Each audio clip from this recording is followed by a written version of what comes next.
Dude says. Hit it up, Marvin Gardens. Marvin Gardens, dude. That was the one at McDonald's I never found. Lost in the playpen. Ouch. Like Boardwalk. You always got Park Place. Park Place was the one that you'd get like 100 times, and you'd go, "Oh, dude, if I only had Boardwalk, I win $1 million." If I only had Boardwalk, I'd win $100. Did you guys watch? Did you watch this? They did a really incredible documentary about some like crime organization on the East Coast that they somehow I got all of the winning pieces for the McDonald's Monopoly game. Oh yeah. And he was just handing them out to like his family and his friends. Yeah. Like potluck. What was that documentary called? I did watch that. That was like interesting. It was good. McRigged or something. What a weirdo, man. That's a good name. McRigged. I think that might be what it was. McRigged, dude. Announcement. What? It's Stevie Baby's 97th birthday today. We gotta shout out, dude. Look at us rocking our tikis, dude. Tight, dude. Tight and fresh, dude. Look at you. God, you're hot. It's the Hawaiian, baby. We're trying to represent too, dude. Check us out. Look at that 50-50 split over there. Yeah. Alan's all tikied out too. How you feeling, baby Steve? Big 3'6", dude. Yeah, I feel old. 36 is crazy. I don't know. Maybe it hasn't hit me yet. I wasn't really looking forward to turning 36, I guess, but it is what it is. Happy to be with you guys on my birthday. Hell yeah, dude. Yeah, dude. You got anything planned? You got something coming up? What's going on? You got dinner plans, dude? Someone's finally gonna come and break me out of this fucking attic and take me out for some surf and turf. Nice. I'll have some freedom as my 36th birthday gift. Damn, dude. Seafood Tower, I heard. The Seafood Tower, baby. I'm getting all the Alaskan crab legs. Nice, dude. I just want a bowl of butter. Good. Yeah, I do too. That sounds so good. Wow. Where are you going a break for the diet? Where are you going for your birthday dinner? Churchill's here in Spokane. Steakhouse. Have you been there before? No, looking forward to it though. Maybe a Seafood Tower and a big old steak. Get a porterhouse. Nice, Steve. dude. That is a great choice, man. You made the right choice, it, baby boy. Thank you, guys. I'm looking forward to getting a 10. I threw down. Me and Tazzy baby threw down for dessert. We Venmo'd thank you. We Venmo'd the lady so that you could get the mousse cake. Dude, if I Venmo your lady, can I get you as many drinks as I possibly can? I mean, if you want to have to foreclose on your house for sure. Bro, oh man. I mean, I could. I haven't been buying bar tabs lately, man. I could probably throw down for one for you. A month of Julian's bar tabs in one night. I'm doing it right now. Well, thank you, Julian. Bar tab coming in hot, dude. It's not really responsible of me, but that's okay, right? Yeah, it's my birthday. You're 36, dude. 36. That's all my parents both were when they had me. Really? Mm-hmm. Yeah, that's crazy, man, to think about that. I know. Right before this podcast, we were talking about like how the age that we're currently at is like an age that we referenced as who we knew our parents at, right? Like my brother's about to be 40, and I'm like, man, that's so weird. That's so bizarre to have my older brother be turning 40. Like it's happening in all of our families. We're getting to that age, and it's like, wow, I never even thought about that age. It's like the age that you started to have a relationship with your parents when you were a child. And so you just kind of think of it in that regard. And it's weird. 40's like, it's weird to say out loud. 40's the new 15 though, bro. Totally. I agree. By the time we're in our 80s, we're going to have age and life if humans can stay on Earth that long, I reckon our generation will be living into their hundreds easy. Just no stress. Yeah, bro, your parents were smoking on airplanes when they were 40, son. They were fucking come on, son. Drinking gasoline, right? Yeah, I mean, my dad's dad, who was 2 generations ago, lived to be 100, which is pretty crazy. My dad's 71 right now, and he's basically 8. Yeah, seriously. Yeah, your dad proves Alan's theory right there. Yeah. Your dad is an I hope I carry those genes. I think hopefully we can all do that. Nah, but I hope you No. do. I don't think so, dude. I come from weak stock. Really? Yeah, but you just said it. You were like, aren't we all just going to be living longer as it is just because of science? I think overwhelmingly it'll be easier and far more people will be living later in life via like our generation. I think so. What's the age you guys are like cut off at? You're like, dude, I don't obviously you can't make that decision now, but like if you had to, it's just like, what's the age? 35. Steve's dead. Steve's passed away trying to eat an year. entire porterhouse tonight, no chewing. This is Steve's memorial service right now. This is his hologram. The truth comes out. Yeah, we've just been using bits of Steve on this podcast to use it as a hologram, bro. Steve's obituary just says send it. Are these things called like NFTs? Isn't that what these are? Like little bits of like people's content that you can like reproduce and sell as. Is this what Steve is right now for us if he's dead? No. Well, Steve, I think he's super dead. An NFT, how I understand it, is it's a non-fungible token. So somehow if you incorporate, you can take like digital content and with Bitcoin or with like cryptocurrency, there's ways to place a signature on that specific non-fungible token. It means it can't be like duplicated.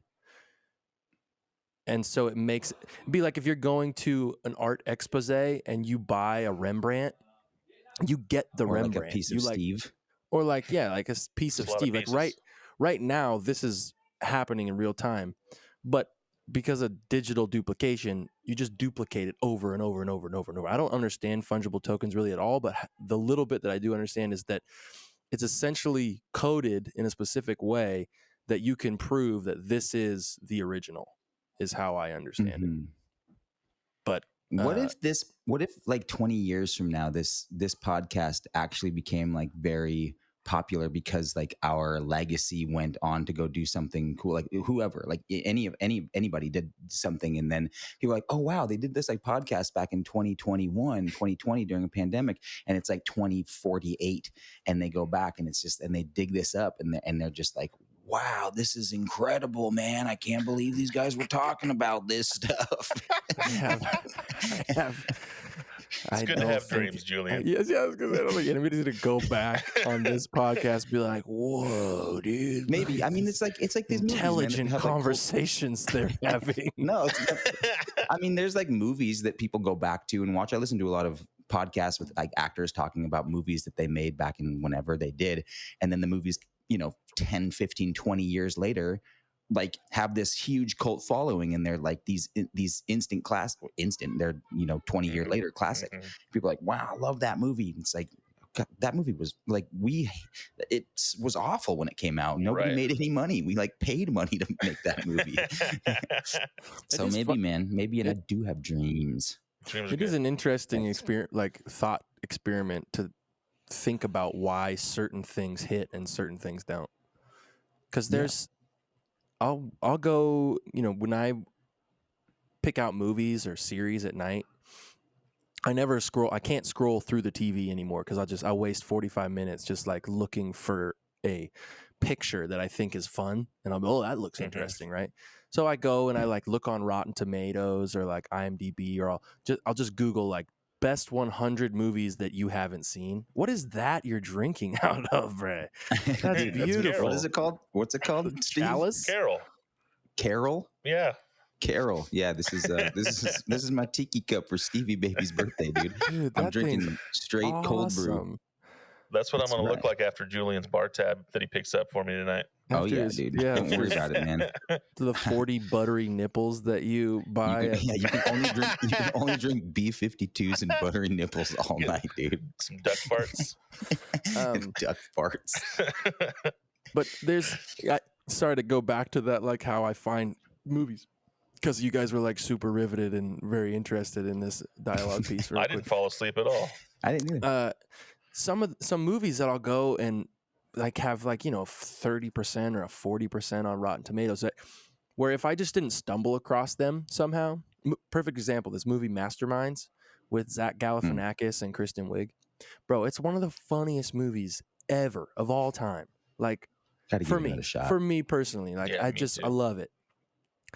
And I mean, Galifianakis can do no wrong in my opinion. Right. He's just Right. hilarious.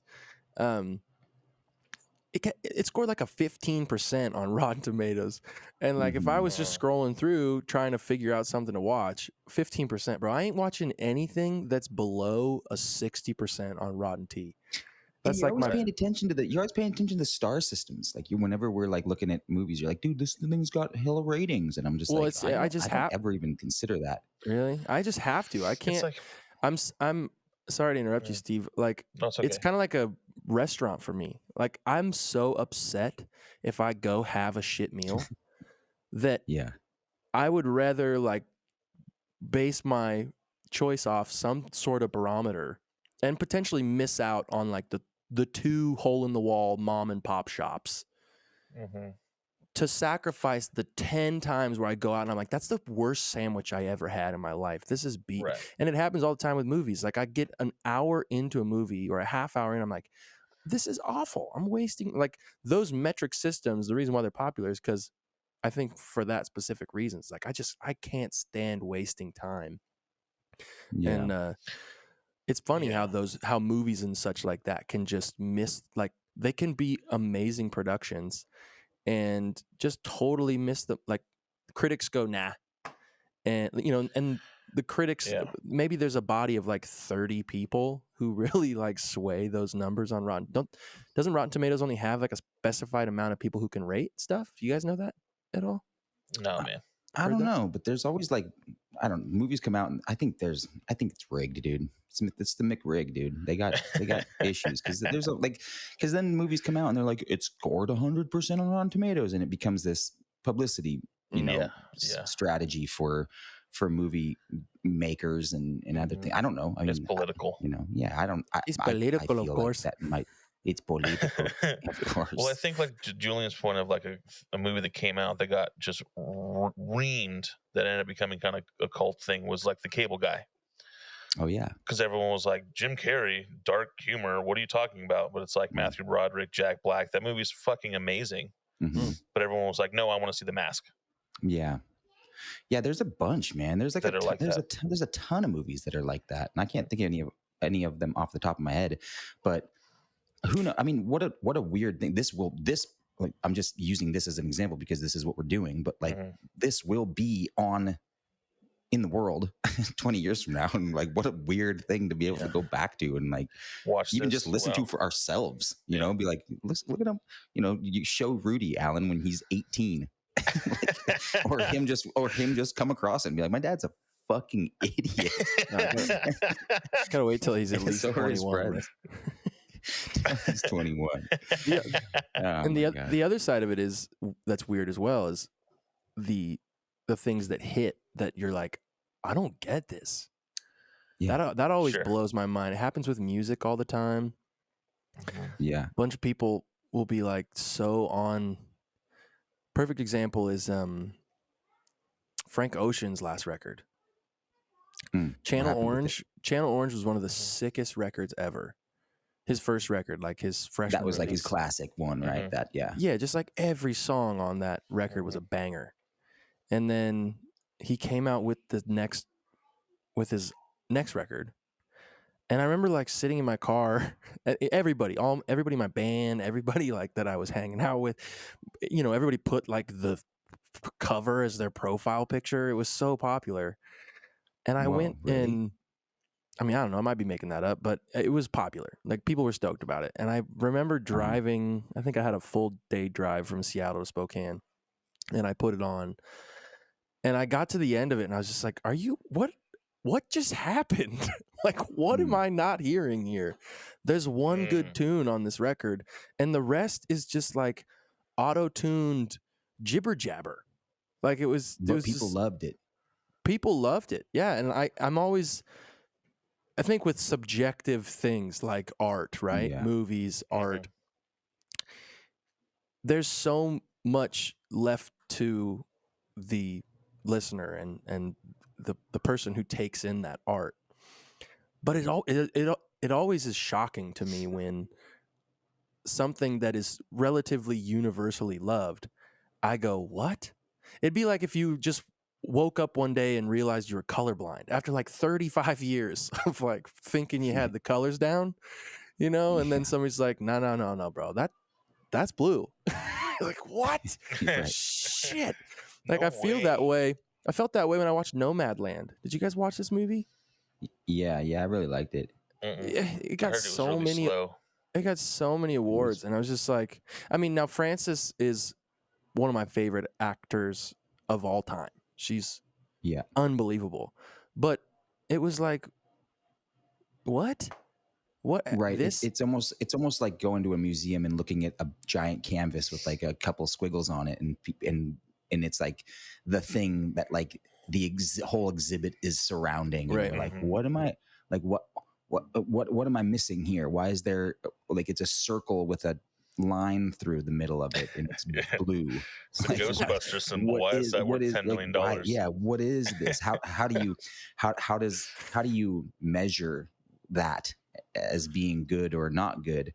And I understand what you're saying with Nomad Land as well. I really liked it, just from the point of view of her acting, but also because nobody else in that movie is an actor, and so she was just working with people that were like true nomads out in the making of that movie. Yeah. And so for that And reason, I like all caught those that. performances, were just so interesting because of that. So, but I also, just like, man, so I don't know how hard they worked to make that movie in comparison to how hard they had to work to make, any of the other movies that came out that year. Movies are really hard to make, and so, and that movie seemed like, in contrast to other ones, it might have been a little bit easier, but, brilliant because of her and, the context of the story. So I don't know. It's an interesting thing to think about.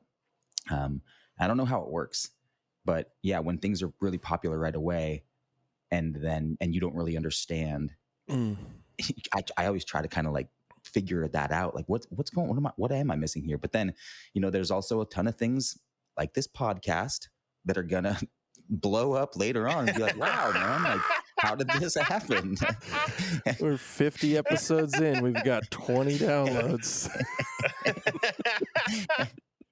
We said it was going to take till about 150 in the beginning of this thing. Yeah, I said about 500, but about 10,000. I think, and I both of you, Steve, would probably attest to this. Julian, you would as well. But what we're talking about, right? Like how many times I've been disappointed by a subjective piece of art, or maybe not disappointed, but just like, what? I don't get this. This doesn't ring true to me. I've noticed though that experience builds up this anything that's super popular right away, I question. I did it with Hamilton with you guys. You guys were like for 8 months, just like, bro, you were all over Hamilton's dick. You were like, this is the only thing that is on TV. It's the only thing that exists. And my personality in that situation is to be like, there's no way it's that good. And the reason why I've developed that, you were talking about. Exactly. The reason why I've developed that is because not a lot of the times, but sometimes, a percentage of the time when things are really popular, I go watch them and I'm like, why is that so popular? And I think that's why I've developed that characteristic, which I don't think is great. But I guess it's interesting thought process to break that down and go, why do I do that? I don't understand why I do that. Would you think about yourself in the same regard if you became like exceptionally popular in the culture as a musician? Absolutely. Would you kind of like resent that almost a little bit? Well, I would just, I think Woody Allen had this incredible quote, which is like, I don't want to be a part of a club that would allow me to be a member. Right. And I think it's the same sort of masochist perspective of never thinking that anything you do is good. Or maybe, like whenever I make a record or an album or anything, like I'll finish it and I'll be like stoked for about a week, and then I'll come back to it and look at it and be like, this is terrible, and I'll move on. And I don't know if that's an artist's plight to just continue to keep moving forward and like try to grow and get better, or if it's a disproportionate self hatred or something. I don't know. I'm doing fine. Like, like I got a couple gift cards left over still. I haven't spent those. So I got that going for me. You got some I got some meals from Chipotle for the rest of your life. Some credit card points at Best Buy still, like, on tap. Go in there and get some micro USB cords whenever I need them. Dang, dude, can you hook it up? So, Steve, this is crazy. You're the folks at home wouldn't know this, but your baby sister was born on the exact same. No, sorry, not the exact same day. Obviously, it was a year later, but 2 same years. birthday. Same birthday. Happy birthday to her, dude. Yeah. What do you? Yeah, my little sister Shauna. What do you think? Shout out Shauna. Now, break this down for me, Steve, because I could be speaking out of turn, but isn't there several people in your family? Once. Isn't there several people in your family that have the same birthday? Yeah, cousins, and my cousin Mitch has the same birthday as me and my sister. Really? And my dad and his brother have the same birthday, like 7 years apart. And then, a couple of cousins have the same birthday as each other. And it's all natural. There's no C-sections or anything. So it's just a weird shadow twin thing. People just bone dancing on like the same day, like every like 9 months prior, just like every. What is that? I mean, I was late. My sister was early, so it is what it is. But it's pretty crazy. July, August. I mean, I'm trying to think of the odds of that. Really strange. I don't know what the odds are, but I don't really know anyone else that's had that happen to him, out of my family, my immediate family. Yeah, I don't know. I wonder if that would give you a unique thing. I wonder if that would give you like genetically, like if your semen would have twins inside of them. If you knocked up your lady, and if that would be something that would be there. I don't think that's how it works. It's possible. I don't either, but I just wonder if it would. Who knows? No, I think there's a blood type that's prone for women. I don't think it's for men that are prone to having twins. Because I think my sister had to get checked for that. Actually, that's how that works. But yeah, I don't know. It's cool. I mean, it's definitely a good birthday present, and it's, in all honesty, it's been like really good for us in a way, because I'm kind of indifferent about birthdays and myself and whatever. But she loves it. She loves her birthday, cool. And I think just sharing birthdays our whole lives. Like I remember specifically this one birthday. I was probably like 6. I was turning 6, she was turning 4, and we're all at the beach. And it was mostly like my T-ball friends and stuff like that, and then like their little sisters, So they're all singing happy birthday, and they forgot to say my sister's name. When happy birthday to you, happy birthday, Steve. Right. And I remember her being super upset, and then I think after that, it kind of was just like, no. Shauna's excited about this day. She likes cake. Let her eat it too. You know what I mean? Like she enjoys attention. She enjoys this stuff, and she's pretty reserved. So when the focus is on her, it's really important to her. So I think it's a happy birthday to my sister more than it is to me, for sure. Yeah. And my mom, fuck. It's your mom's birthday as well? No, but like, fuck you and your birthday. Your thank you, Mom, for totally. birthing me. Totally. Yeah, I'm not the special one today.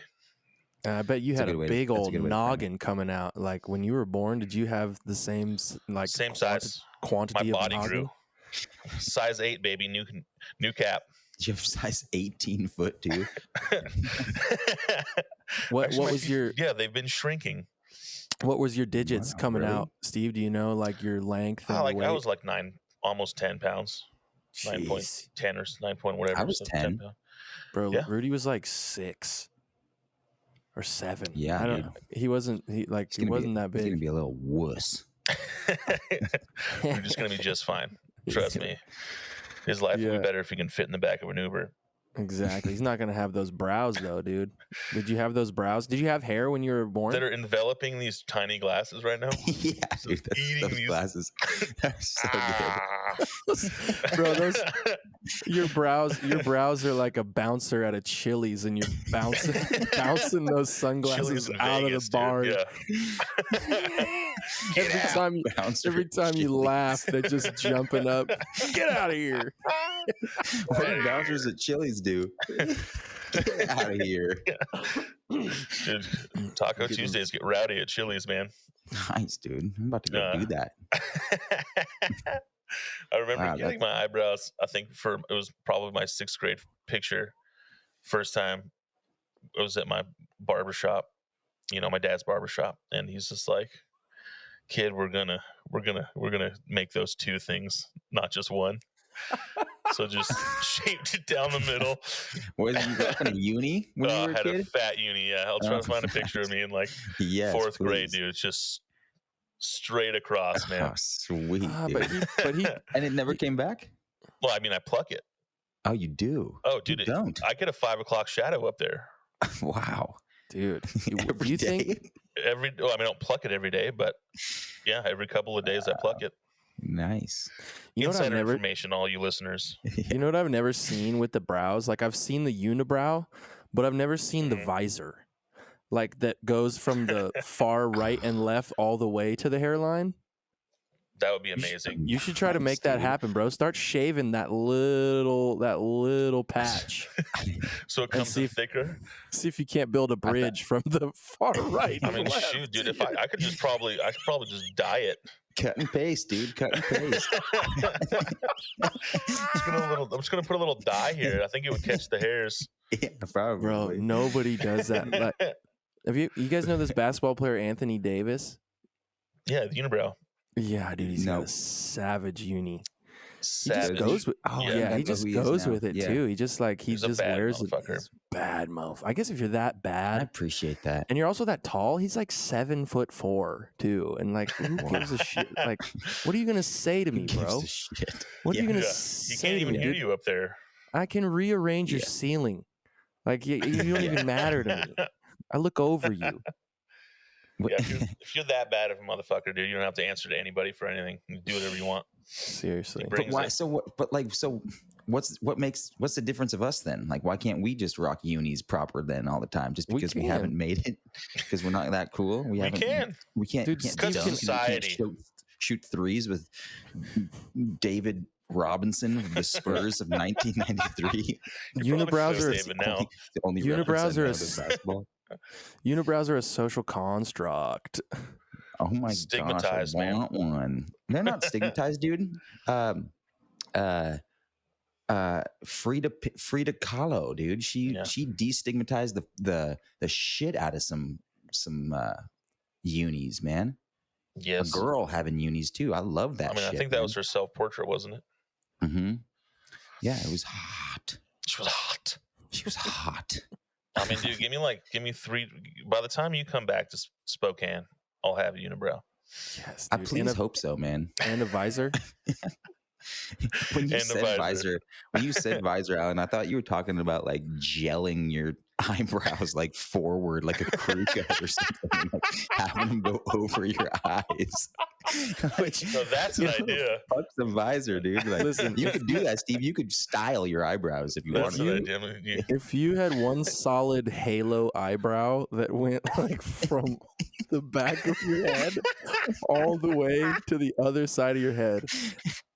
And you didn't gel it the rest of your head. That would be amazing. What was that character on Star Trek, the blind guy that had that like Those terrible Cyclops? glasses. I don't You know know. what I'm talking about? Oh my god, I kind of know what you're It talking was the about. Reading but Rainbow yeah, dude, guy. that would It be- was the Reading Rainbow cat that like no, he was. Reading Rainbow guy wasn't in Star Trek. Yeah, he was. Also, was he? Yeah, Really? for sure, bruh. No chance, dude. I We gotta swear fact check out. this. I'm doing it Yeah, right for the now. first time on this show, fact check Yeah. something. We've never fact checked anything. Alan's just spewing off nonsense facts and making it sound like it's for real. Yeah, I can't imagine. I'll bet you $5 right now, Alan. $5. Geordie LaForge. What does that mean? That's his name? Reading Rainbow Good? Yeah, I think he was. That's the guy? I think he was. He was in the Reading Rainbow. I swear to God, he was. Or maybe they Well, just. if he's No, not, dude. you're Venmoing Julian $5 right now. Yeah, you got to Venmo me $5. Live on Dude. the I'm gonna put that towards Steve's drink tab tonight. So Geordie LaForge was the name of the character, but it was portrayed by LeVar Burton, who did. What was portrayed? The character The actor in Star was Trek? LeVar Burton. And that guy is also the guy from Reading Rainbow? I think so. I could be totally wrong. No chance, dude. Yeah, Just Reading check out his Rainbow, dude. IMDb. Executive producer, way. daytime Emmy, Really? 91 through 99, bro. He got 5 daytime Emmys for Reading Rainbow. I Wow. got something right, Nice, dude. I love the dude. internet. All right. Don't worry, Steve. I won't. Al, I won't. It's I like won't you just took $5 out of my bar tab, Al. don't worry, dude. I'll No, go he's broke got to for give it to you. That was the bet. If I win, you got to Okay. put another $5 in his Okay, buttery perfect. nipple account. Okay, cool. That's gonna be my Yeah. post. That's an extra buttery nip, dude. Out in Spokane, that's about a quarter of a buttery nip out here. Right. Can't buy shit for anything out here in New Zealand. Hey, folks, today our episode is brought to you in part by our good friends at Ladder Coffee. Head to laddercoffee.com and you can order beans directly from the brewer, as well as some of this beautiful cold brew. Locally owned and operated out of Spokane, Washington. Check it out, Ladder Coffee. I'm jacked. Yeah, Sucks. was there a price difference or a price hike in like restaurants, bar culture that you've noticed in New York since the pandemic? Because where we're at That's a good in question. Washington didn't really shut down, so like prices didn't really change. There was no sense of Yeah. urgency to get people to come. Yeah. Well, no, I lie. There was a little bit of a shutdown, but I'm curious in New York City, is I've there? noticed. I've noticed a couple places that seem like over the top expensive, and I think it's a result of, well, we were shut down and now we're trying to like reopen and reestablish ourselves, and so this is kind of the only way we can do it by charging like 30% more than we were already. And a drink in New York, it's pretty common to get like a $14 to $18 drink, like even like a $10 beer, and it doesn't have to be some like nice beer. Like, I was working at a bar and a Bud Light bottle was $9. It's like football prices out, like when you're going to a football stadium or something like that. It's crazy. Cents. It should be it should be 50. It should be you should flip a quarter into the bartender's hat and he should thank you and walk away. Be like, here's Julian for Bud Light." president. Yeah. Julian for prez. Everybody's getting drunk for sure, dude. Especially Bud Lights. Those should just be subsidized by the government. We should just all get them whenever we go anywhere. Yeah. It's like, here's a Bud Light. Dude. But there's other places. I live out here in Bushwick, which is a pretty liberal area, and I think restaurants reflect that as well. I've been to some places that I'm like, wow, this is very reasonable. I'm super pleased with the prices here. I think it's just like a difference of districts. You go out into like Lower East Side or something, you're expected to pay a premium price on your shit. Yeah. You know how like we treat water, in major cities, right? Like we just kind of recycle the water. It's not like we have any like flowing creeks that like flow into Williamsburg that we tap and get, fresh water from. Obviously, like treating the water costs some amount. I don't know what that amount is, but what do you think the level, like the price to make a Bud Light versus the price to like treat New York water? Which one's cheaper, you think? Make a Bud Light. That's what I'm saying, bro. We should all just get Bud Lights. Just come on, Just let it flow, dude, out of your tap. bro, dude. If Biden just all of a sudden just tossed up like, yo, everybody's getting Bud Lights for, I'd be like, he's starting to make points. He's starting to make points. He's starting to make waves. This makes sense for me. This makes a lot of sense. Do you guys even know who the fuck likes Bud Lights anyways, man? You guys don't think that shit. Post Malone heavy loves only. them. Post Malone, does he have a tattoo under his nipple of Bud Light? No, but that's all he drinks. He's like endorsed by Bud. I think he's like a major shareholder in the company or something. I don't know. He's just always smoking cigs and drinking Marbs. Buds, bro. Yeah. that guy, man. Can you drink? Are Bud Light and Budweiser like? Are they the same beer, just different lights? What do you mean? I think it's a calorie count. Is Budweiser Bud Light? Yeah, just a light version of Budweiser. Yeah, Bud Light. Yeah, that's what I've always thought. I just didn't know if I was right on that because they have different labels and stuff, right? Well, yeah, one says beers. light. One says light. One says wiser on the side. Am I having a stroke right now? It's like you quit drinking and forgot everything. Wait a minute. Guys, wait, slow down. So is 2% milk just like less milk? Dude, I haven't drank proper regular milk in so long. Do you guys drink milk anymore at all? Do you drink milk, Alan? You used to love that stuff. Absolutely, dude. I have a nice cold glass of whole milk every so often. And by every so often, I mean about 2 to 3 times a day. Nice. I love it. Really? The other day, wow. No, not 2 to 3 times a day. Not 2 to 3 times a day, but I love a cold glass of milk, bro. Yeah, Rudy's inherited that. Milk. Rudy's inherited it. Dude, yeah, bro, he goes through a half gallon a day. Scouts honor. Wow. Like it's trying not to break bones like daddy. Half gallon of milk a day. Well, I'm hoping that because we're not giving him like super over processed, homogenized milk, like the stuff we're getting him it's full cream, and I think it's still homogenized because I don't think it's actually legal to get raw milk. It's definitely not in Australia. And I think in Washington you can get raw milk because at the grocery store we go to, can get. It says raw on it, but I'm like, ew. And it's from a local dairy. I'm hoping that because he is drinking good milk, that he doesn't go through the same like broken bone situation that I went through. I don't know if those two things are correlated, but I often wonder. Well, that's what they said when we were kids. That's how they sold it. Yeah. Dude, speaking of broken bones, didn't you guys catch the Conor McGregor fight? Mm-mm. Yeah, that looked gnarly. Have you seen pictures or videos of it or anything? Oh my God. Steve, dude, he broke his foot like when you see a basketball player roll their ankle in slow-mo and like the side of their ankle is on the ground. Yeah. So that was his leg, but he broke it like 4 inches up. So like it was flat on the canvas. His ankle just went like backwards. He broke his shin. It pretty much like it was just crazy. It was low. It was low shin. It was probably like a high ankle break technically, but definitely like clean broke both bones through. The craziest part, dude. The craziest part. Like he's not.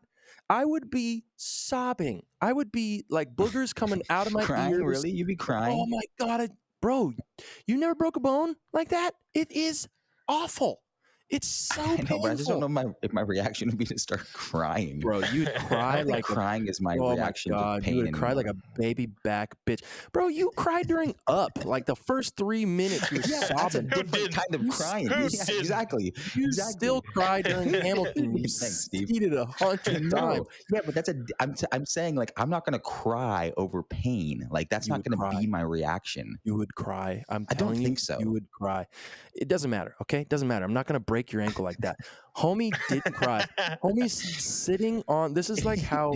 This is those praising him for not crying.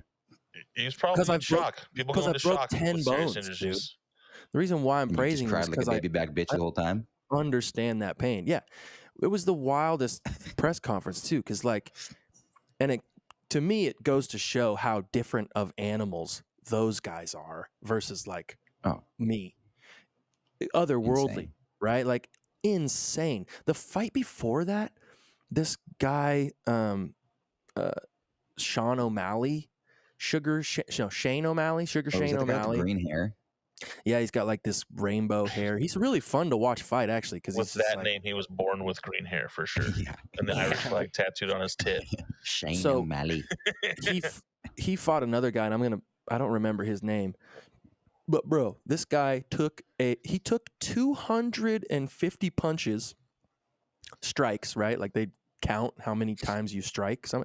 He took 250 strikes. Like, I swear to God, 215 of those were to the face, and this guy just kept charging, Yikes. just charging Sean. He's just punching him in the dome, and like it went 3 rounds, took multiple. I could take like a flick to the eye, and I'd be like, "Time out! Call a time!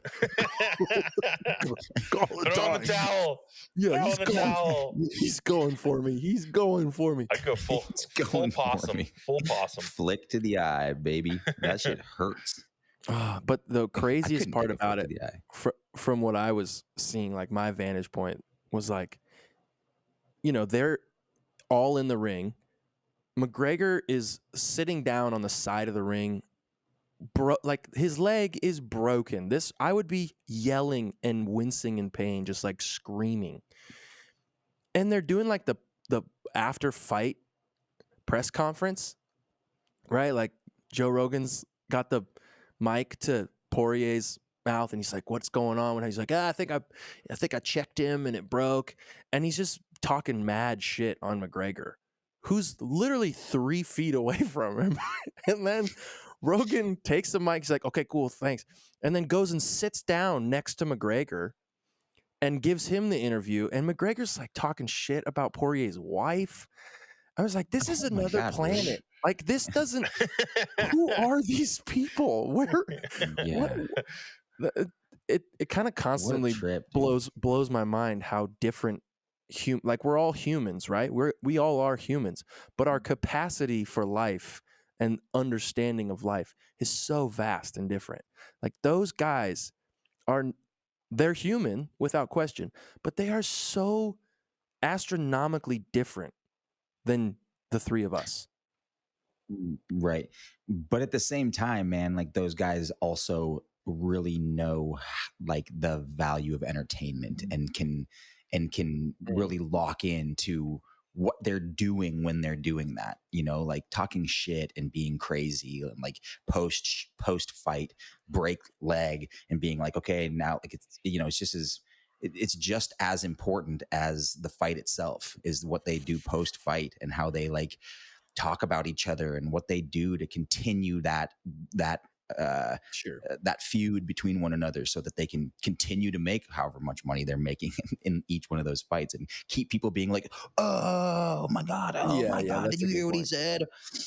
That is a good point. There is so, an element of that show business and entertainment value that goes into a lot of what those cats do, specifically McGregor. He's just a heel throughout the history of his career. Yeah. But oh my God, yeah. We got old Papa Muzz, me and Jai all sat in the living room, watched it together. And we were like, when the fight happened, we like couldn't sit down. We were like we were just like, why am I feeling so much anxiety about this? Like, I don't know either of these guys. They don't give a flying fuck about me. Yeah. I just gave them $60 of my money, and I'm feeling anxious. You did the this papes? Did the pay-per-view, dude? Well, Papa Muzz did the papes, baby. I haven't worked in 6 years. Yeah, I was gonna say Alan hasn't paid for anything in 2 months. Yeah, dude. Papa Muzz got the papes. Papa Muzz got the papes, baby. Boy. That was Nice, really, dude. really wild. That was. Yeah. I was. You know what must be the. You go ahead, Jules. I love when we're courteous like that to each other. You go ahead, Jules.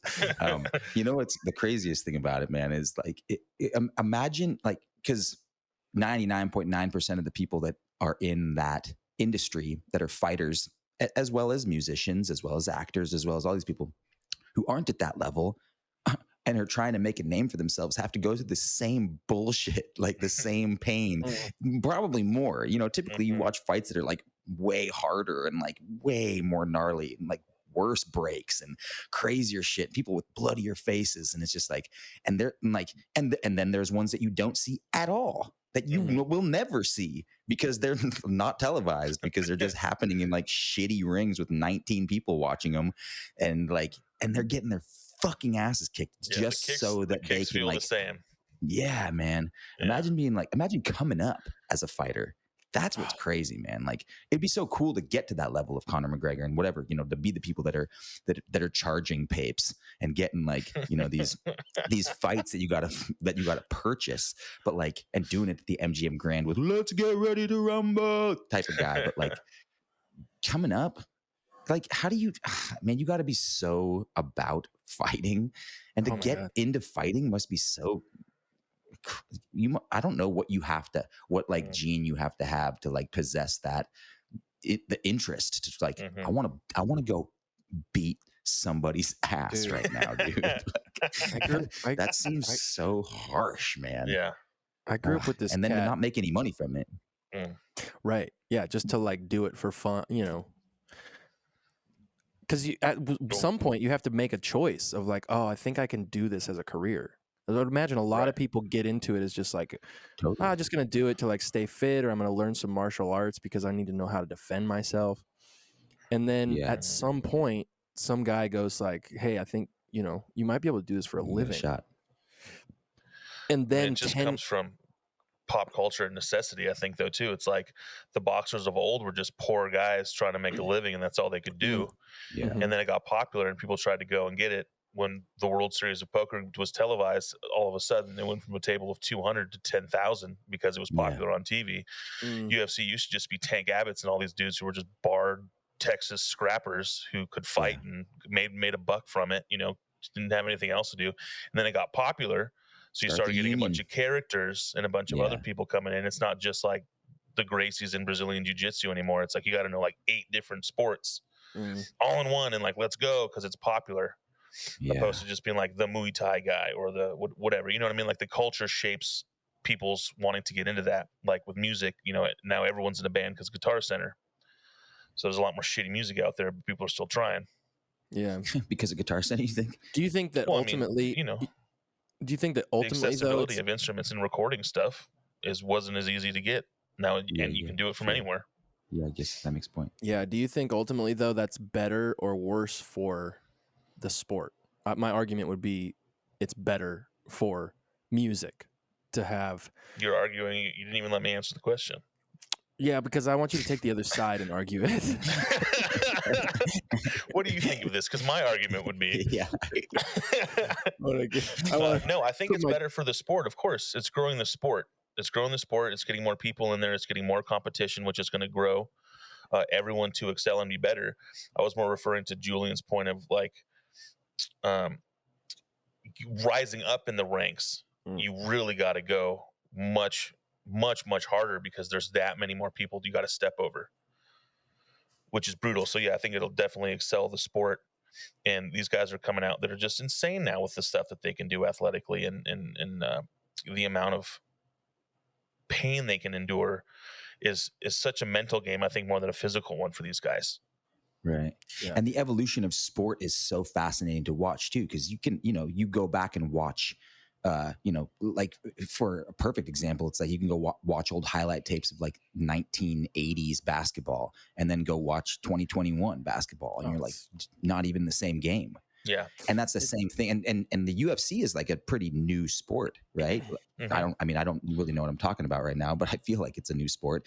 You know, boxing is not, but UFC, dude, this is not new for anybody to hear, but like, I've forgotten that they don't use like proper gloves. They're just like straight up punching each other right in the face so hard. And I'm like, and kicking each other in the teeth. Yeah, it's like, yo, dude, this hurts me to look at and watch. This is so crazy. And there's so many kids that are just doing it because they're like, I'm gonna make it. You know, I'm gonna get there.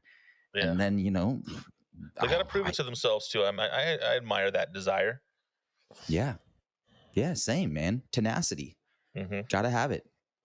Yeah, it doesn't make But the fuck, dude, doesn't make that's the just like- journey it's just any doesn't make that journey any crazier though, or less crazy. Yeah, man, right? we're artists. Oh my god, dude! I've never been in a fight in my life, and Yeah. I watched. That's good. I grew up with a kid who did like UFC mixed martial arts fighting, and in high school, it wasn't like he didn't look for fights, but he was definitely always the guy you wanted around in case there was going to be a fight, because you couldn't touch the guy. Like he had his arms went all the way down to his ankles. Swear to God, and he had Dan Spalding size mitts. Like he had frying pans on the end of his wrists, and he could just he would just start swinging and shit would drop, and you couldn't touch the guy. And then after high school, you know, like he was just like, well, I guess I'm kind of good at brawling a little bit. He got into mixed martial arts, and I don't know. I didn't follow his career very well, but like, it wasn't like he was just going and pummeling people in the ring, right? Like he was paired up with people who have trained and done fighting and jujitsu, Right. and he's at the bottom level, right? Like that's like we're gonna go have a fight at a youth center in, you know, Enumclaw style of fighting league. He's now a bouncer at Chili's, by the way, everyone who's listening. Yes.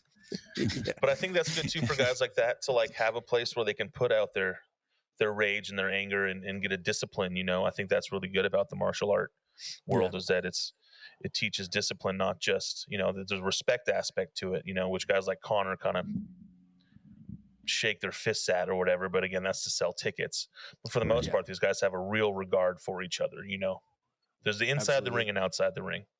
Yeah. Absolutely. And Appreciate. usually at the end of those fights, like regardless of who wins or how much they hated each other going in, because you're right, there is an element of entertainment that is adding fuel to that fire to get people to watch, right? There's that chatter and that smack talk that's useful to get people to pay for the $60 for the papy. And The baby. but typically, if you watch one of those fights, at the end of it, those guys are hugging, and it's like, way to go, congratulations. You know, rarely is it, I'm gonna come to your house and I'm gonna, you know, piss on your patchoulis. Like, Yeah. Well, I suppose it just has to come from really just loving it. This similarly to, you know, how you get into music and how I get into acting and how anybody gets into anything, you know, it's just like, it's all relative. And as long as you like, I don't know, I can't fathom fighting like that. I can't imagine myself being into fighting. So it's easy for me to be like, oh man, like can you imagine being like at the ground level of being like a fighter in the beginning and just like scrapping and getting by, and then they're those same exact people that I'm talking about are like, dude, could you imagine being a dumbass kid who moved to New York and trying to be an actor? Like that sounds so stupid. And it's just all relative, you know. It's just like, as long as you like it and as long as it makes you happy, I just can't like wrap my brain around fighting, you know. But right. shit, man. You know, I had some friends growing up that were into fighting, and I never liked being around them because it was always like very uncomfortable to be in those environments with them when we would go to bars and drink and you'd be like, you intentionally bump into somebody so like that you could start a fight. And I was just like, dude, this is, and a lot of that I think comes from insecurity, and I can't really like put that and fighting like professionally on the same page. But I can't imagine people who are legitimate mixed martial arts trained assassins are going around in bars looking to fight. Like maybe that was a part of their character at one point of their life, but if you're competing for a living at fighting, I would venture to guess that 99% of those guys aren't going around in bars like puffing their chest going, I'm the I'm the baddest motherfucker in No. here, you know. Right. No. It would be like you going to karaoke bars every night and trying to sing, you know, and being I like, do that. listen Actually, to me. that is a thing that I do constantly. We when did I'm a on the karaoke road. tour. I'm so vain that I need the reassurance of blowing people out of the water at karaoke bars. Oh, you my think God, you dude, can those do are a some good of version of Celine? No, baby. Give me the mic. Watch me. Yeah. Those are some of my least favorite people, man. That's not Celine, dude. That's Whitney. The people, yeah, it was Whitney. But The it's people originally that go to karaoke and just slay it. You hate them, yeah. Jules? Dude, I just like people, because it's typically this way. People that sing really well, like either don't like karaoke at all because they're like, I can, so I don't need to, or they like need to have this sense of like, I need to prove myself, so they will do this, but there's no character involved. There's no energy. There's no like commitment. It's just like, I'm gonna stand in the corner. And I've seen it before. I used to like host karaoke nights at bars that I worked at, and like always, I can't say always, but typically the people that are the best will just like stand in the corner and like not be seen, but just like sing really well. And it's like, dude, fuck yourself, man. Like, go out and do a knee slide through the bar, stand up on this bar and rip it up. Because then you see people that are like awful, that are just like, come on, everybody, baby, do that conga. No, you can't control yourself any longer. Feel the rhythm, baby, getting stronger. No, you can't control yourself any longer, friend. You know, and they're just like going for it hard as shit. And it's like, that's what I'm talking about, dude. It's not about your ability to sing. And we said this, Alan, in the karaoke tour when we were on stage and we were like trying to get people to come and do this. It's like, it's not about how good you can sing. It's so much more about your commitment to just having a blast while you're up here.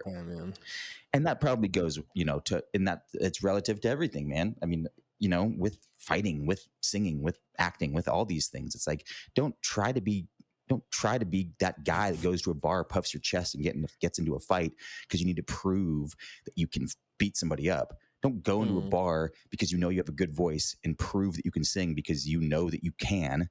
Like, just go and like do the thing that you feel compelled to do and do it with conviction and have a good time and like enjoy the thing you're doing, but don't go be a fucking asshole about it. Yeah. You'd love seeing me at a chicken wing contest, Julian. Chicken wing contest? You'd love seeing me at that. I'm enthused. Shit, dude. Didn't we have this conversation before? How many you say you could eat? Oh, I don't know how many I could eat now. Probably not very many. You could probably eat a whole lot more than me as far as chicken wings go now, but back in the day I could throw them down. Dude, if they were boneless, I could probably eat about 38. I think you can. I think you have a much bigger appetite than I do. I don't feel like boneless that's not even a competition. You're just like, nah, you gotta go bone in. You're just for eating sure.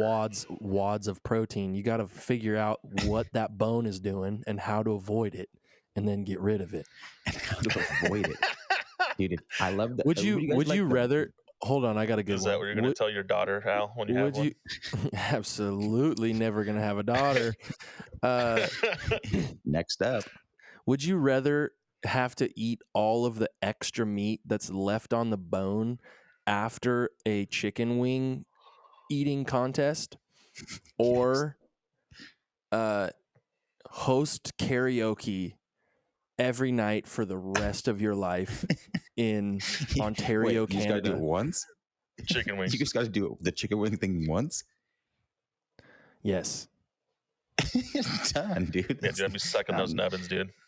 I want them anyways. I'm a little hungry right now, dude. I'm trying to get some buffalo sauce in my chips, dude. I'm gonna get you guys nice. with a good would you rather one of these days. That one wasn't my best work, but no, that wasn't your best work at all, man. Because that's an easy one, dude, for sure. I think the point I was thinking about it when you were talking about people in karaoke and singing, and the reason why you like singing is such an interesting thing because like you don't like, when do you utilize that ability for anything? Right. Like you just never, like if you can sing, you typically learned how to sing by yourself, listening to somebody else who's really good do it, and you would just mimic them. Right, in the shower. So if you don't like write songs and go out and play them, which is like that's such a small percentage of people who actually take the time and like put forth the effort to get a gig and to stand in front of a microphone and be like, I'm going to sing a song now. Like, no, Yeah. we don't have a culture anymore where you sit around a table and pull out a guitar and just sing Kumbaya. That doesn't happen anymore. Well, I mean, And you so do if you want. you In fact, could, it but does happen I'm just sometimes, and you hate that guy. exactly like you are like it's like the guy in Animal House who like pulls out the acoustic guitar and starts singing to all the girls at the party.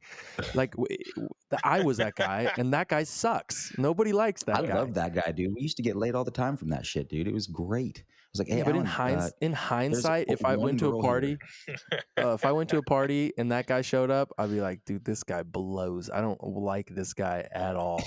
Let me take a Shut up, moment. you. Let me take a moment to just play you this this Smashing Pumpkins song. This is one of my favorites. All the kids, that was the go-to, man. We would have parties all the time, and you would sing for us, but we would like make you do it. It wasn't because you were. I mean, there was a couple times where you'd pull it out and just be like, "Oh no, there's definitely, bro. Every time that was my except my hat, dude. That was I remember a girl walking out of your room being like, "Oh no, he didn't." I was like, "Yeah, he did. Yes, he did. That's the." What do you mean? best. Like I played music for her in my room? Yeah. Yeah, I remember like the party. He's like, no way, no he did not just pull his guitar out on me. Yeah, and that was my Pulled your pants only. down first, dude. That was my Pull your only guitar out. game. That's like my I own. know. That was my only game I had growing up. And so this is to my point. It's like if that's one of the things that you figure out to get attention from the person who you want to get attention from, how do you execute that ability? Like, do you just hang it up at one point? Just go like, I'm never gonna use this anymore. I guess I gotta now, like, I'm saying specifically as a man trying to find a partner, right? Because that's at the end of the day, like, yes, I love music and I enjoy singing, but without a doubt, part of the reason why I developed it was because at one point I started doing it and I got attention and people were like, that's cool. And I was like, oh, well, that's part of my personality now. I'm going to keep doing that, right? Like I played basketball and I got enough compliments from playing basketball that I was like, well, I'm going to keep doing this. So karaoke is the only way that we can like utilize that tool for social gratification. So you get people at these karaoke bars who's like, they're not trying to, they can sing. They don't got to get up there and like fucking shake it like Tina. They just want to. Yeah, but dude, there's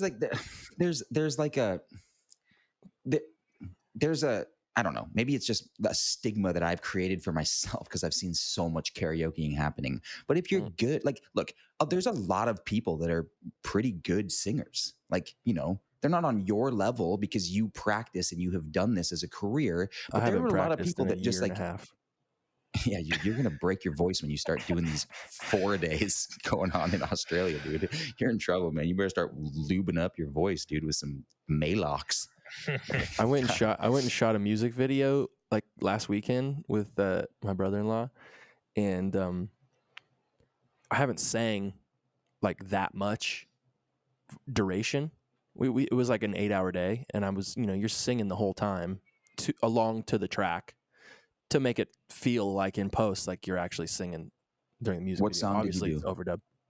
It's a new song that me and Swati did together with Kraz. The one you showed us. I'm not sure if I showed. No, not that one. A different one. Oh, it's for Swati's record. Yeah. It's called More to Learn. It's pretty tight. Cool.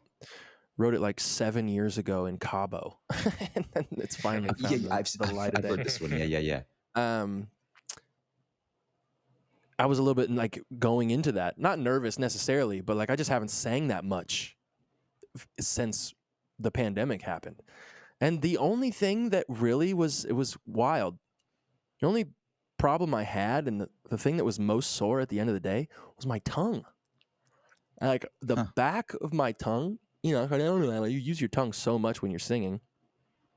That was the sorest part of my body after singing all day. And I don't think I've ever really thought about that for singing, for like standing in front of just the activity of singing hard. Like your tongue does so much work. Super interesting. You really haven't. I mean, you sang during like the specials we made and stuff like that. Yeah, I've sang quite a bit. I just haven't sang the amount that I normally sing. Right? Like when Steve and I are touring, I'm singing at least an hour and a half each night, and I'm not taking breaks. Like when we do live at the lodge or when we do those like fun productions, you sing for 3 minutes and then you take a break, and then you go back in and you sing for 3 minutes. That's not what happens on a stage during like a proper show. Yeah, I'm like singing there's for a lot an of hour and a half stamina involved in that. Yeah, and I'm singing as loud as I possibly can. For you? Is it going to be easier for you since you're going out and doing it by yourself, at least right away? You don't have your band that like you have to kind of overpower. I sing differently when it's just like me and a guitar, or like me and some background vocalists, or me and a piano.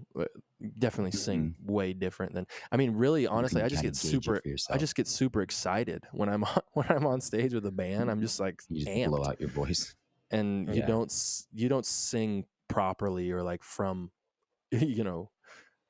a place that is full of air, or like I'm running around stage, I can't breathe, I have asthma, I'm like, in half the time I have COVID, I'm just like I remember, man. I mean, to that one and only time that I ever went out with you and we did the karaoke. Speaking of karaoke, it was because I don't know how to sing.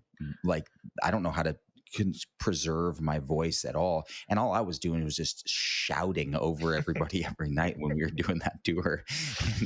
And every morning I would wake up and just be like, I don't know what I'm gonna do. This is fucked, man. Like, shut up, dude. You're gonna be fine. Have this tea and fucking relax.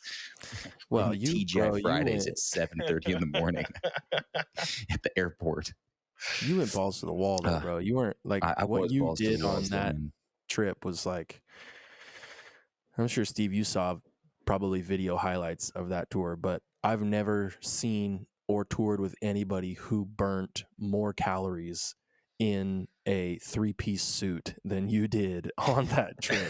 somehow I gained weight. It's just drinking shots of tequila with you, and like somehow I like got chubby during that period. I was sweating so hard. Somehow I just kept getting chubbier and chubbier, dude. I saved your suit and your turtleneck from that tour. It's at my house in my closet, and it looks like somebody just poured mayonnaise from the top of your head. It's like down to your belly button is this like it looks like the Utah salt flats. And it's just a permanent stain too, because we washed it several times. Dude. Several times. This is like dude, fossilized that Julian vest.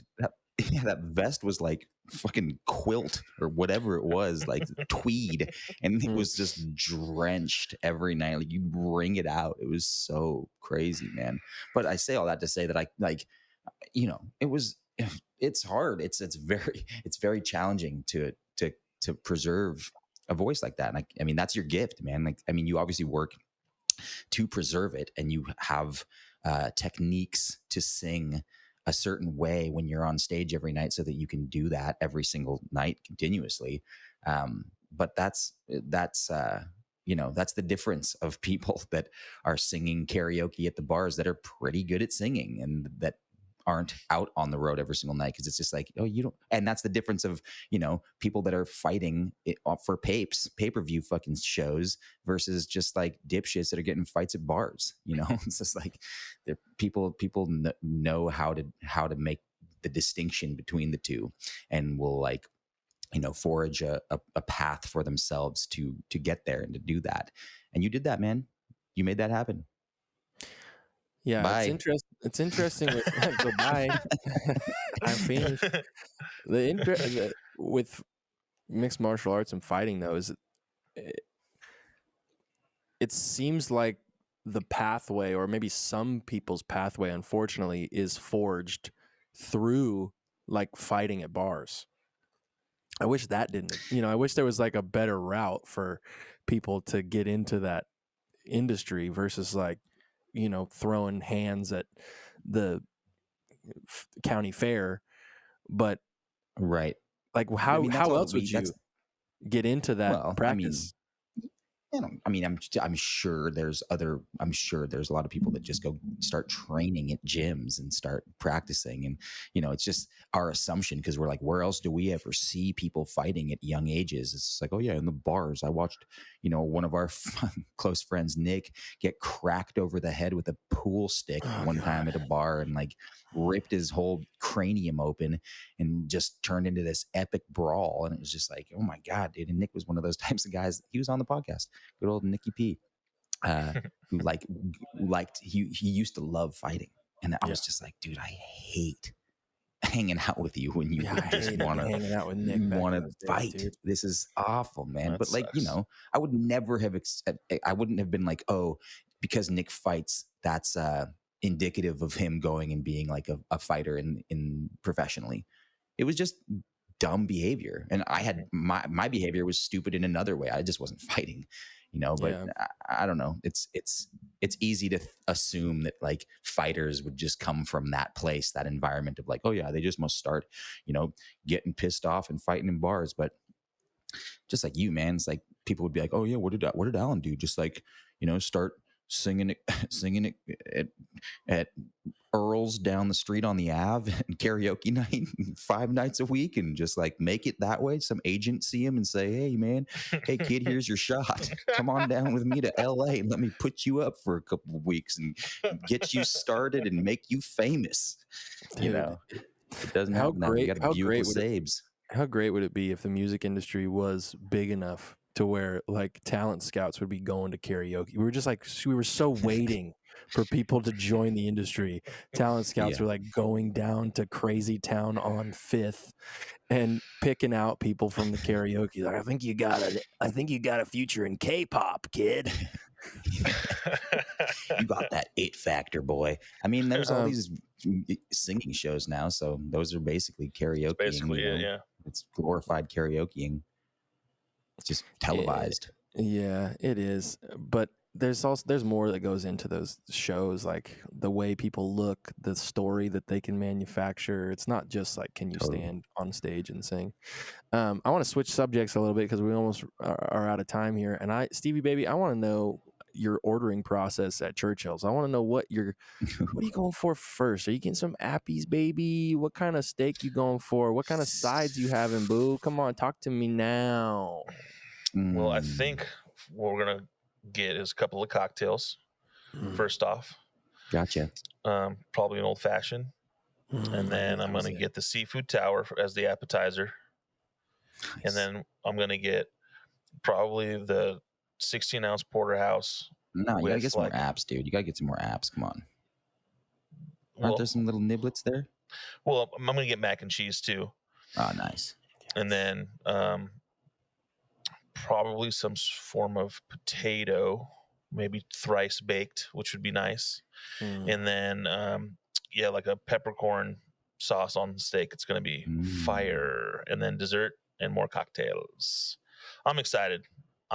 Dude, you should be. I haven't eaten since like 10 p.m. last night, so I'm gonna be good to go. Really? Yeah. Wow. Maybe even earlier. Yeah, you're building up your appetito.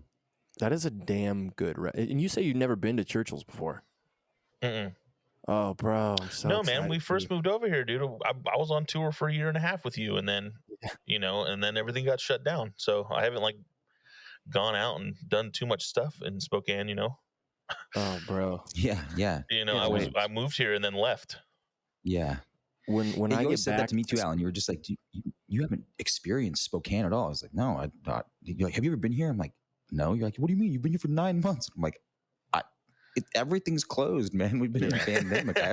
I've eaten your wife's cooking every day for the last 9 months straight. That's great. Yeah.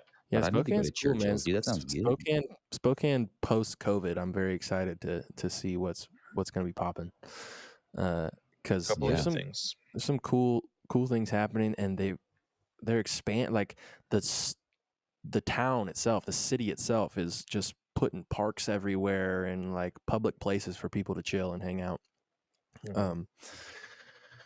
But Churchill's, dude, that's like one of the best steakhouses I've ever been to. Wouldn't say I've been to a million different steakhouses, but they have just this furnace, like it's almost like a, the oven just gets to like 1,000 degrees or something, and then they just they bake their steaks essentially, and so it's just perfection every time, bro. They get that filet. You said you're getting a porterhouse. I think so.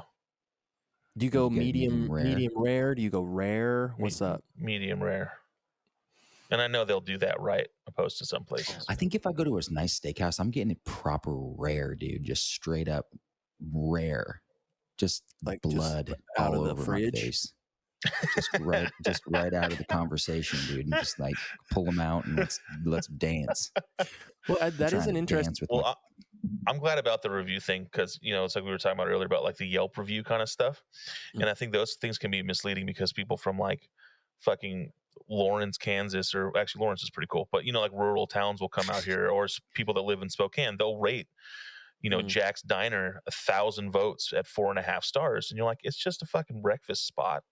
You know what I mean? And like, so all these tourists and all these people, places, especially like New York, San Francisco, LA, all these people that think this restaurant's amazing, but that's because their bar is set at Olive Garden, where you got to not really, you got to really dig, not just go off of 1,000 reviews and whatever, you do want to find those Dabalis, those hole in the wall mom and pop, truly, truly good.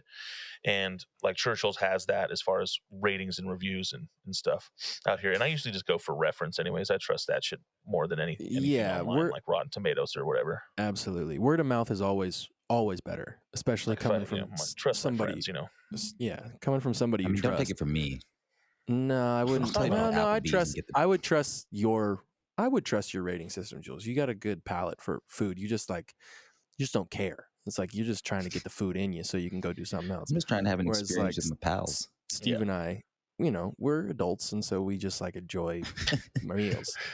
I'm just trying to get a sippy cup with some mashed shit on my plate. Trying to get just put it in a blender and smoothie it up. Blended. You're never too old for a sippy cup, dude. Never too old for a sippy cup. I fully endorse sippy cups. Let's make each other sippy. Let's make some How Good's This sippy cups for when we all come back and we're in the studio together, so we can just sit with our sippy cups and drink them. You're not going to spill a drink, not a drop. We'll have milk. We'll just drink milk, man. I'll drink chocolate milk. I like chocolate milk better than milk. Oh yeah, that sounds nice. This is protein shake, guys. 20 years from now, this is going to be a popular podcast. I'm telling you right now. Mark my word. Somebody's listening to this right now. It's going to be 2047. They're listening to it right now, and they're like, "Wow, dude. Man, you know how like wrong." What is chocolate milk? Just like when they milk the chocolate, or how does that work? There's going to be so many kinds of milks by 2047, dude. And there's no milk. Regular milk is no longer going to be a thing. Yeah. It's only going to be like pecan milks, paint milk, and paint chip milk, and Logitech milk, lettuce milk, and chloroform milk, cystic fibrosis milk. I don't even know what that means. It's just going to be human milk. I think they're going to start milking humans by the time we're in our 60s. Our good friend B Gorals just hit us up on the Insta the other day, and he was just like, I don't know what I said about what you meant on one piece of content on Instagram, but he was like, tell him about his nipples and what they do. And then I had to post, man, you can milk, dude.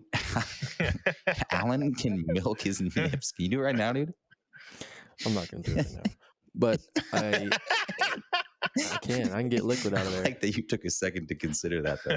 No, it was like a party trick at one point in my devastating past. And I would just like throw my shirt off and be like, "Yo, check this out," and then I would just like squeeze my just put pressure on my nips long enough to where I just get like, it's essentially just sweat glands. Like it was like sweat out the tip, and then I would wonder you picked up the guitar and started playing. Look that shit real close. Yeah, right. Yeah, it's like either that. This is milk chicks. Yeah, it's either Simon and Garfunkel or milk myself. Yeah. Once the guitar stopped working, once Alan was like tired of singing, he's like, "Oh God, I'm sick and tired of singing." Has anybody seen me milk my nips? Here, check this out, everybody. You can Show milk them a the man. tricks, dude. Show them the tricks. You can milk a I man. think- Yeah, I think they it will be came. human I milk. think it came about though during that like Meet the Fockers campaign where they were like, "You can milk anything with nipples." I was like, "Can you I have milk nipples, me?" Greg. Could you milk me? Can you milk me? I was like, "Oh." I would just bring that like DVD to parties with me and just fast forward to that one part and be like, "Actually, Yes, I can. check It's this a great out." party trick, dude. I haven't seen it happen for a long time. I wonder if you could even still do it. Dude, when's the last time you guys went to a proper house party?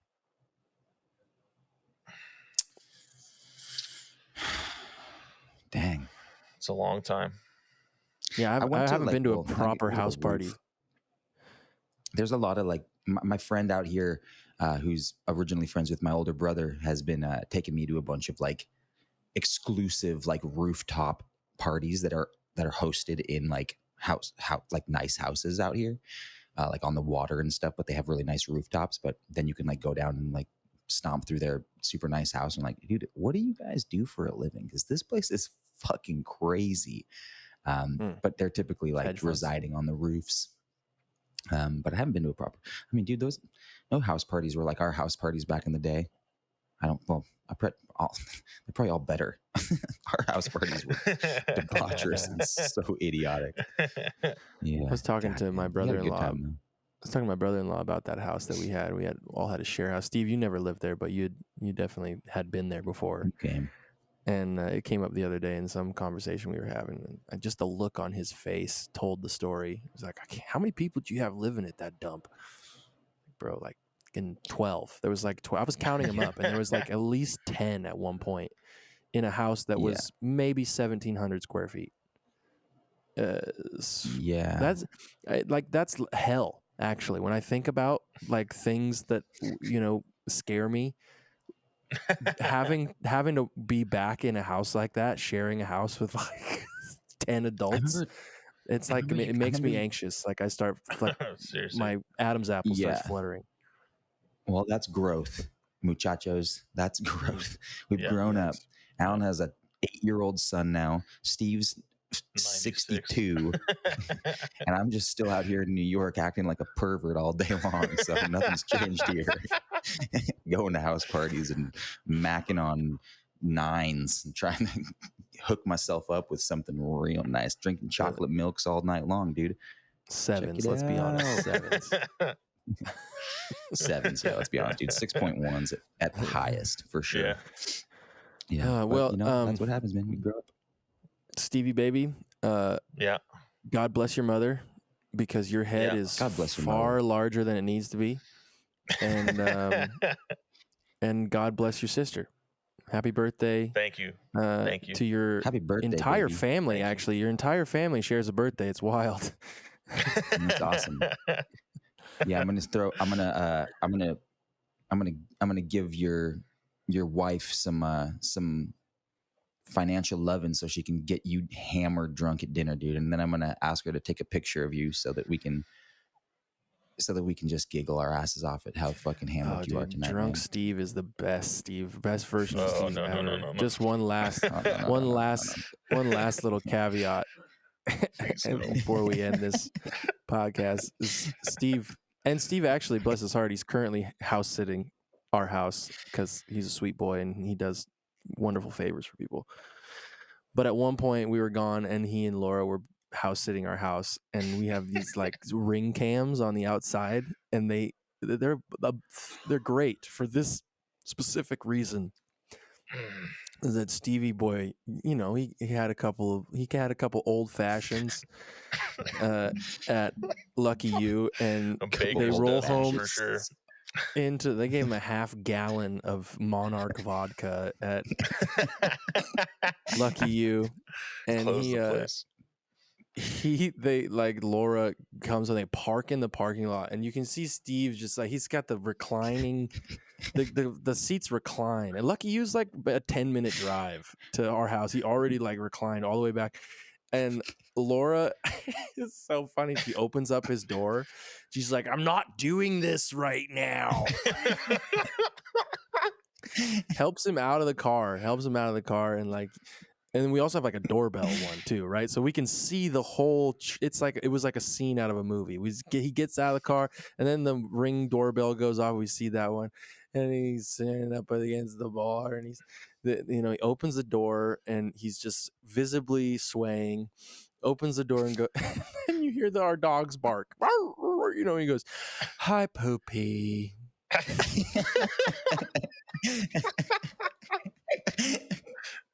Hi, Poopy. Hi, Poopy. I wish we could play it on the. I don't know how we do it on this new podcast space, but Steve, I hope you have a birthday that reflects that evening at Lucky You tonight. Well, you'll see it because I'm going back to your place tonight. So. Yeah. Oh, yes, dude. All right. Well, I'll keep that ring in the champagne room. Or do. All right, love you, dudes, man. Happy birthday, man. Thank you, guys. Love you guys. I appreciate that. Hell yeah, man. Go have some fun, man. Go have some fun. Nice. Love you guys.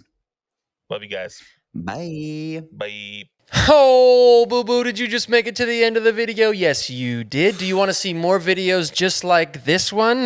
Do you? Well, then head over to patreon.com/live at the lodge, where you can support the How Good's This podcast, as well as the entire Live at the Lodge family. Yep, yeah, you're going to get exclusive merch, personalized shout-out videos. Me and Jules, we're going to show up at your house and baptize your nephew, huh? Check it out, patreon.com/live at the lodge.